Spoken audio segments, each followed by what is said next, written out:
Bonjour à toutes et à tous, bienvenue dans cette nouvelle édition du journal de la rédaction, toute l'actualité régionale en images en 8 minutes en ce mardi 26 décembre. J'espère que vous avez passé un bon réveillon, de belles fêtes de Noël. On est là ensemble car l'actualité continue en ce mardi.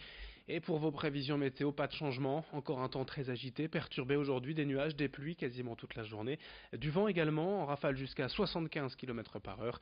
Le temps ne devrait pas s'améliorer et les nuages se dégager avant jeudi ou vendredi. Quant aux températures, également pas de changement, 7 degrés prévus à Lille, à Saint-Omer, 8 degrés à Dunkerque, Calais et à Boulogne. Prévision complète bien sûr après ce journal.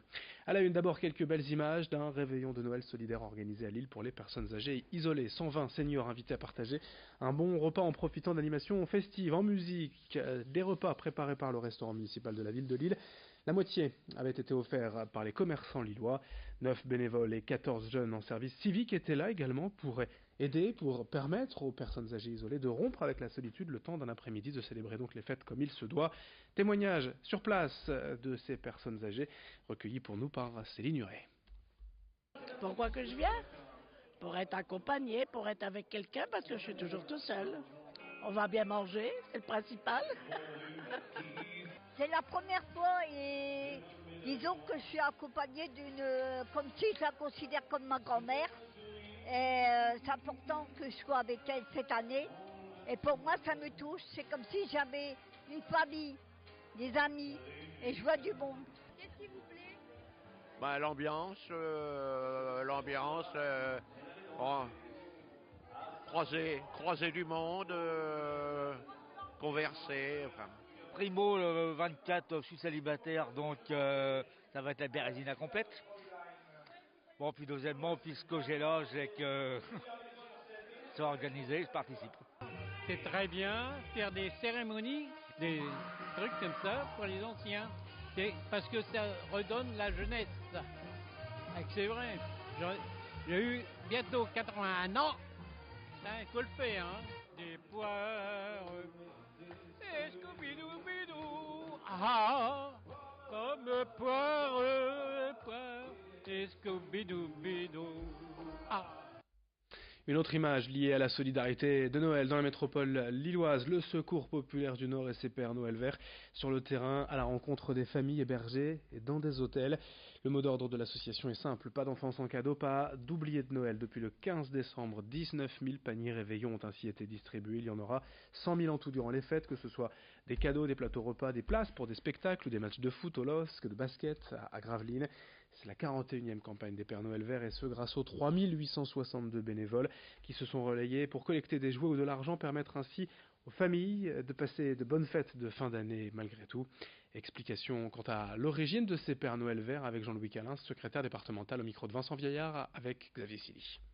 Ça remonte en 1976, ça fait 41 ans, où on a décidé au Secours populaire de donner un coup de main au Père Noël rouge. Parce qu'on s'est aperçu qu'il y avait beaucoup de personnes qui, sans la solidarité, ne pouvaient pas avoir de Noël. Donc on a décidé, et le Père Noël rouge il a dit, bah ouais d'accord, mais ma hotte, je sais pas la remplir tout seul. Et donc on a trouvé des Pères Noël verts, des gens qui collectaient des jouets, de l'argent pour acheter, pour organiser et pour remplir les sapins de Noël. Dans cette édition est également une belle image encore à vous montrer, celle du retour à la maison d'Adrien et Shawenta qui ont parcouru la France à pied pendant 6 mois. 3000 km pour faire connaître la maladie dont est atteinte la mère d'Adrien, les kystes de Tarlov. Cette maladie touche la colonne vertébrale et provoque de fortes douleurs dans le dos, les jambes, mais aussi des maux de tête. 3000 personnes en souffrent en France, mais la maladie est encore peu connue du corps médical. Adrien et Shawenta ont donc été accueillis partout en France par des personnes atteintes elles aussi de cette maladie. Ils ont rencontré des élus, des pouvoirs publics pour faire connaître leur combat. Ils étaient de retour sur ces images vendredi après-midi à Lille. Toute leur famille était là pour les accueillir. Témoignage au micro de Céline Huret. Je suis très fière de mon fils et de son ami en fait qui ont parcouru la France depuis 6 mois par tous les temps. Ils n'ont jamais baissé les bras. Ils ont tous les jours parcouru entre 20 et 25 km à pied. Ça a été très compliqué pour lui de me voir souffrir parce que en fait il avait 6 ans lorsque je suis tombée malade et il est vrai que j'avais des décharges dans les jambes en fait, des douleurs neuropathiques en fait où je criais de douleur, où vraiment ça l'a beaucoup marqué et en fait il a voulu faire quelque chose pour ça, pour que ce soit reconnu. Allez, on enchaîne avec toute autre chose. On va rester dans le milieu médical tout de même. L'allaitement, le réseau Ombrelle et son assistance téléphonique pour permettre aux jeunes mamans d'allaiter en toute sérénité. C'est un regroupement de professionnels de santé, médecins ou sages-femmes, dont l'objectif est de convaincre des bienfaits du lait maternel et surtout aider les jeunes mamans isolées, parfois mal accompagnées, qui en rentrant à la maison après l'accouchement abandonnent parfois au bout de 3 ou 4 jours. Car l'allaitement, ce n'est pas aussi simple que l'on pense. Une trentaine de professionnels se relaient donc au téléphone pour aider les jeunes mères à trouver des solutions à leurs problèmes. Des conseils, des petites astuces, un soutien psychologique. Explication au micro de Céline Nuret. La pratique de l'allaitement a effectivement évolué, donc c'est vrai que d'une part, les mamans sont moins soutenues dans leur choix, puisque plusieurs générations peut-être déjà donné le biberon à leur enfant, donc il y a déjà ça, la difficulté aussi des fois à être soutenue par la famille, soit parce que le conjoint travaille, parce que la famille est géographiquement plus éloignée, et puis le mode de vie aussi qui est différent, avec des femmes qui ont un enfant plus tardivement, des postes avec des horaires plus conséquents, et donc tout ça fait qu'effectivement la poursuite de l'allaitement peut être difficile. C'est pas forcément évident de tirer son lait au travail, de le conserver, etc. Donc ça nécessite d'être soutenu et bien conseillé dès le départ. On termine avec l'événement de la fin d'année à Calais. Les feux d'hiver démarrent demain au Chanel jusqu'à dimanche avec tous les jours dès 7h30 du matin, des animations, des jeux, des spectacles gratuits pour toute la famille. Il y a aussi des spectacles payants proposés à l'intérieur, mais sur les 11 000 places mises en vente, déjà 10 000 ont été vendues. À l'extérieur, heureusement sous chapiteau, il y a aussi des spectacles gratuits toutes les heures jusqu'à 18h, sans oublier la soirée du Nouvel An dimanche pour fêter ensemble 2018. Présentation de l'événement avec le directeur du Chanel. Les feux d'hiver à Calais démarrent demain. On l'écoute au micro de Louis Caillé.